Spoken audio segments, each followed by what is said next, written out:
ఓం శ్రీమాత్రే నమః.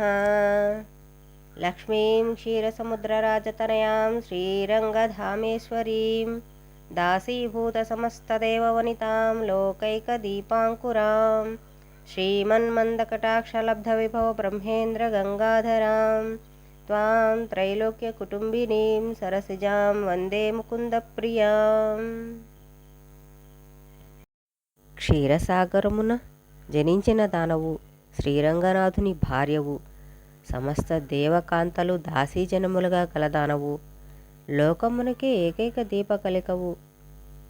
నీ ఒకంత కటాక్షము చేతనే బ్రహ్మను, ఇంద్రుని, శివుని వైభవోపేతులను నర్చిన దానవు, మూడు లోకములు కుటుంబముగా గలదానవు, సరోజమున ఆసీనురాలవైన దానవు, విష్ణుప్రియవు అయిన ఓ లక్ష్మి, నీకు నమస్కారము.